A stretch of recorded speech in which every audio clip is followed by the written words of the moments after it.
વાહ સસરાજી વાહ, જવાબ નથી તમારા સ્વમાનનો, પણ માફ કરજો, આ કાગળ તમારા સુપુત્રના હાથમાં તો નહીં જ જાય. કે માસી? અરે આવી ગયો બેટા. હા માસી. ભલે અંદર. ગાયત્રી આ બાજુ છે.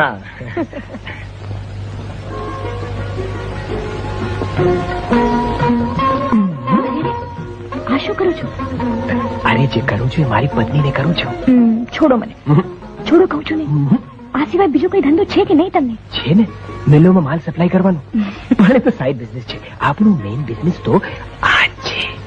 બહુ આયડા થતા જાવ છો દિવસે દિવસે. લે લે આ તારી વેણી, જલ્દી કપડા બદલી તૈયાર થઈ જા. આજે બહાર ફરવા જવાનું મન થાય છે. અરે પણ રસોઈનું મોડું થશે ને માસીને તકલીફ પડશે. અરે રસોઈ મોડી થાય તો ચાલશે, પણ ફરવા તો આવું જ પડશે. અરે પણ તમે સમજતા કેમ નથી? ગાયત્રી જરા બહાર આવ તો. શું છે માસી? અલી છોડી, તું મને પાડી છો કે મારા અમરને? હું કઈ સમજી નહીં માસી. તો પછી ઓલા છોકરાને ફરવા જવું છે અને તું જાતી કા નથી? હે પણ માસી તમને તકલીફ? મને કોઈ તકલીફ પડવાની નથી. અરે ગાંડી, દાળ ચોખાનો આદર મૂકતા તો મને આવડે છે. જા જા તૈયાર થઈ જજો, બાકીનું બધું આવીને કરજે. હા જા. જો બેટા, મારી એક વાત યાદ રાખજે હો, ઘરને રેઢું મૂકીને બહાર રખડતા સ્ત્રીનો પણ ભાવ બગડે છે, અને વરને રેઢો મૂકીને ઘરને ચોટી રહેનાર સ્ત્રીનો પણ ભાવ બગડે છે. સમજી બેટા? જા.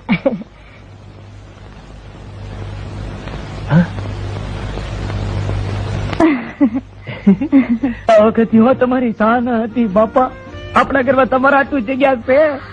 હાય હાય, કોણ છે આ ઉઘાડી પુઘાડી? અવઘાડી પુગાડી છે? હે? અરે શું સ્ટાઇલ થી બેઠી છે. તારી ઘોડે બફારો થાય ને એવા લુગડા નથી પેલા કોડી. અરે આ તો કલ્પના હાયર પે હાયર. હાય હાય, આયનથી છોડીને આમ લુગડાવાના ની હેડ હાગરી તો આવ. અરે આ યાર જુદા ને તારા મારા ગામના યાર જુદા.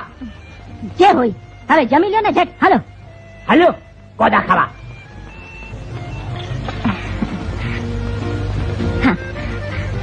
નવે નગણીઓ ન રાપડો કે સરિયાલા હે જડ્યો મારે નાગ રે અમને હે જો કે સરિયાલા. એક તો તારા બાપે કેસર તો મારા માથે મારી છે અને પાછી ઉપરથી કેસર રંગ લઈ આવી. બાંધી હું કે બાજા રોટલા, અડદની દાળ, માથે કોનો ઢેફું અને લસણનો લોંદો અને ડુંગળીનો દડો. જ્યારે જુઓ ત્યારે હવાથી હાથ લગન ગાળું જુદા કરો છો, ને રાતે રાતે લટડા પટડા કરે છો. ખાવાનું ના ખારું? ધૂળ પડી તારા ખાવાનામાં. કાલ તને ડ્રેસ સર્કલમાં બિહાડીને ફિલ્મ ન દેખાડી? એમાં ઓલો કમલા હુસેન ને રતિ અગ્નિહોત્રી ને આમ કેવા આમ સામ સામા બેસીને સૂપ પીતા હતા અને છડી કટાથી ખાતા હતા. તો બળ્યું મને કોઈ બી એમ થાય કે હું એ સૂપ પીવું, છડી કટાથી ખાવ તારી ભેળા. બાકી તો ગામમાં હાથ બગાડવાના ને અહીંયા હાથ બગાડવાના. બળ્યું મને એવું ન આવડે. હો કાલથી જો બાજા રોટ ને અડદની દાળ બનાવીને તો થાળી ઉપાડી રસ્તા પર ફેંકી દઈશ. કાલથી મને આમ ખાવાનું છે ને આમ સ્ટાઇલમાં જોઈએ. આમ ઘઉંની રોટલી ને આમ 4-5 જાતની વળકીઓમાં 4 જાતના શાક પડ્યા હોય ને આમ દહીંનું રાયતું ને, અને જો ગોળનો લોંદો મૂક્યો ને તો તારો લોંદો કરી નાખીશ. ક્યાં જશે લોંદરીને? અહીંયા આવો, અહીંયા તું જરા નિકિતા ભાભી પાસે જા અને જરા એની પાસે આમ સ્ટાઇલ વાઇલ શીખ. સ્ટાઇલ બાઇલ શીખ? હારી હાવ ઘેલા કરી છે. વોટ રબીશ, આ હોટલના ખાવાનામાં કઈ દમ નહોતો. શું વાત કરે છે નિકિતા? 130 રૂપિયાનું બિલ ચૂક્યું છે ને ઉપરથી 10 રૂપિયાની ટીપ. ને તને ખાવાનું ના ભાવે?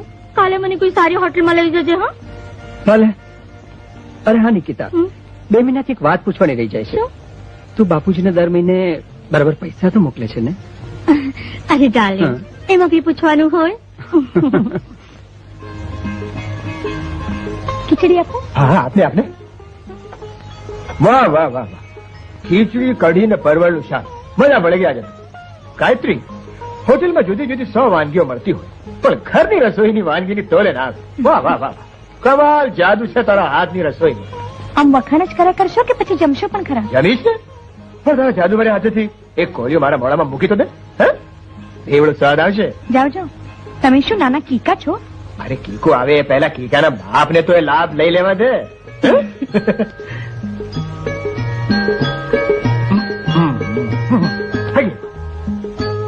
અમર શું છે માસી? કઈ નહીં પ્રેમથી જમી લેવો બેટા, પ્રેમથી જમી લે.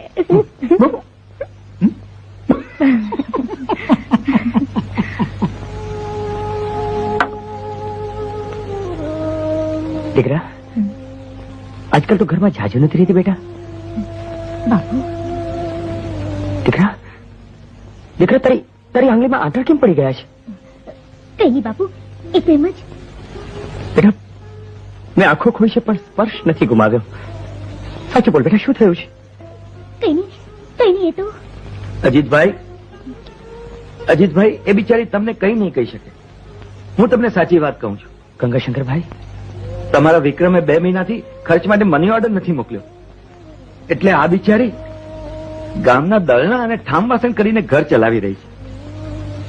રામ રામ. અરે, ફૂલ પાનમાં ઉછરેલી દીકરીની આ હાલત. ગંગાશંકરભાઈ, તમે કયા પાપ કર્યા છે કે જિંદગીની આરે આવ્યો ત્યારે આવા કપરા ચઢાણ ચડવાનો વારો આવ્યો? તમે ફિકર ન કરો બાપુ, ભાઈ કોઈ તકલીફમાં હશે એટલે પૈસા નહીં મોકલી શક્યા હોય. સુજાતા સાચું કહે છે. વિક્રમનો આ જરૂર કઈ ભીડમાં હોવો જોઈએ. પણ તમે ચિંતા ન કરો અજીતભાઈ, હું આજે જ મારા જમાઈ અમરને કાગળ લખીને એને વિક્રમ પાસેથી ખરી હકીકત જાણી લેવાનું કહું છું. આલી તારી મજૂરી, અને આ જરા સાચવીને ત્યાં મૂકી દે. ભલે. અરે પણ ડાર્લિંગ, આ બધું શું છે? હા ને, આ તો આપણું નવું સ્ટીરિયો ટેપ રેકોર્ડર છે ડાર્લિંગ. કેટલાનું આવ્યું? ફક્ત 5,000. 5,000? પણ આપણા ઘરમાં એક ટેપ રેકોર્ડર તો છે. એ તો આપણે પિકનિક પર જઈશું ને ત્યારે વાપરશું. 5,000 રૂપિયા એટલે મારો 2 મહિનાનો પગાર થયો, સમજી? અરે પણ ડાર્લિંગ, પૈસા એકી સાથે ક્યાં આપવાના છે? હપ્તા પર લાવીશું, ટુકડે ટુકડે ભરી દઈશું. ડાર્લિંગ, આ ઘરમાં ઘણી ચીજો હપ્તા પર જ આવે છે, પણ આમ ટુકડે ટુકડે પૈસા ભરવા જતા ક્યાંક આપણા ટુકડે ટુકડા ન થઈ જાય. વિક્રમ, હા? અરે આવો દોસ્ત, આવો. બોલ, શું છે? ગાયત્રીના બાપુનું કાગળ આવ્યું છે, લેવા છે. અરે, હું ઓફિસ જવાની ઉતાવળમાં છું. તું જ કે શું લખે છે? વિક્રમ, હા, 2 મહિનાથી અજીત કાકાને પૈસા જ નથી મોકલ્યા. અરે હોય, કઈ ગેરસમજ થતી લાગે છે. દર મહિને નિકિતા ઘરે મની ઓર્ડર તો કરી જ દે છે. ડાર્લિંગ, બાપુજીને તે 2 મહિનાથી પૈસા નથી મોકલ્યા? ના, એ તો એવું છે ને કે બધા હપ્તા એક સાથે ભરવાના આવે ને એટલે મને ખેંચ પડી ગઈ. પણ કઈ વાંધો નહીં, એક સાથે મોકલી દઈશું. દોસ્ત, હા. આપણે એક જ ભાડામાં સાથે જમ્યા છીએ, એકબીજાનો હિત હૈયે રાખીએ છીએ, એટલે એક ટકોર કરું તો ખોટું ન લગાવતું. ના ના, બોલ. વિક્રમ, હા. આપણું ભાવિ સુધરે એ માટે પોતાની મૂડી વાપરીને આપણા મા બાપ ફના થઈ જાય છે. એ માવતરને પહોંચાડવાના હપ્તાનો પહેલો ખ્યાલ રાખવો જોઈએ દોસ્ત, નહીં? હમણાં ભીડ હોય તો હું મોકલી દઉં. થેન્ક યુ અમરભાઈ, તમારા ઉપકારનો બોજ અમારા પર નહીં નાખતા. અમારી ઉંમર તમારા જેટલી જ છે અને સમજદારી પણ, સમજા? ભાભી, ઉંમર તો આપણી સરખી છે, પણ મને લાગે છે કે આપણી સમજમાં ઘણો ફેર છે.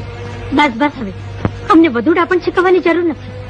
શું કરું ભાભી, એક દાળ એવી હોય છે જે અમુક વર્ષે ઉગે છે, એને આપણે દાપણની દાળ કહીએ છીએ.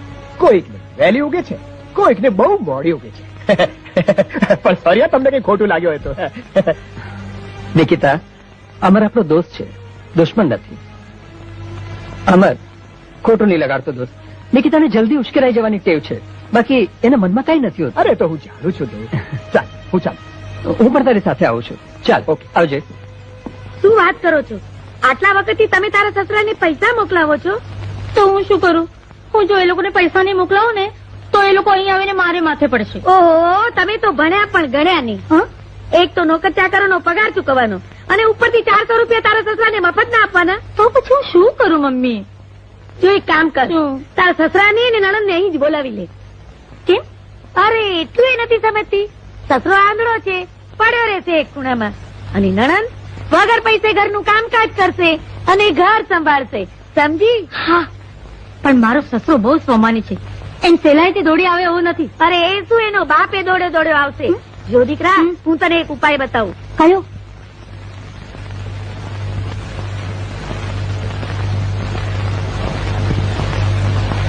બાપુ બાપુ બાપુ અમદાવાદથી નિકિતા ભાભીનો તાર છે. શું લખે છે? બાપુ મોટા ભાઈની તબિયત બહુ ગંભીર છે બાપુ. હા બાપુ. ચાલ બેટા, હા, હમણાં ને હમણાં એને ત્યાં જવા નીકળીએ. પણ બાપુ જમી તો લો. નહીં નહીં બેટા નહીં, હવે કોળો ગળે નહીં ઉતરે બેટા. ચાલ જલ્દી કર બેટા, જલ્દી કર, જલ્દી કર. અમરભાઈ અરે કાકા સુજાતા તમે લોકો બેટા મને મારા દીકરા પાસે લઈ જા બેટા. મને મને મને મારા વિક્રમ પાસે લઈ જા. પણ અજીતભાઈ શું વાત છે? દેવબેન આખી રસ્તે ભગવાને પ્રાર્થના કરી છે કે એને હેમખેમ રાખે. એવી તો શું વાત છે કાકા? વિક્રમ તો હેમખેમ જ છે. ના ભાઈ, અમને ખોટા કામ પર આવશો નહીં. જે હોય તે જલ્દી કહી દો. પણ હા, બેન આખા આખામાં એકઠી કરેલી હા મને હિંમત માંગ ટકાવી રાખી છે દીકરા, એટલે ભાંગી ન જાય. જરા ધીરા પડો અજીતભાઈ. એવું તો શું થયું છે? આખે બધા ગભરાઈ શું કામ રહ્યા છો? પણ વિક્રમભાઈ તો સાજા નરવા છે કાકા. નહીં નહીં, તમે તમે બધા ભેગા મળીને મારાથી કંઈક છુપાવો છો. જો જો માણસ સાજો હોય તો હું તાર ના આવે. જો લાવ વિક્રમ સિરિયસ કમ સૂન. નિકિતા કાકા આમાં જરૂર કઈ ભૂલ છે.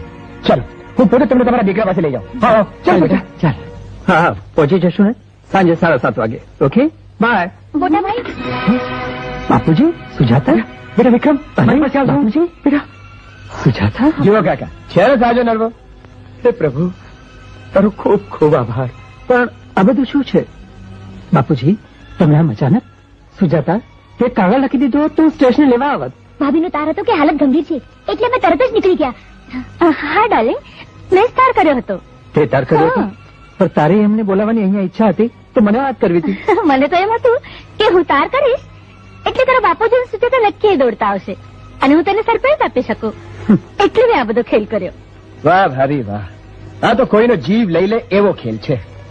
વિક્રમભાઈ, જ્યારે કાકાએ મકાનમાં પગ મૂક્યા ત્યારે એમના પગ જમીન પર ટકી પણ નહોતા શકતા. બાપ દીકરી થરથર ધ્રુજતા હતા. ચાલો આવી તો ગયા. આને એક નાની મજાક જ સમજજો. આવી મજાક? પિતાને તેડવવા, પતિની બીમારીનો વિચાર શુદ્ધ કરવામાં પાપ છે બહુ.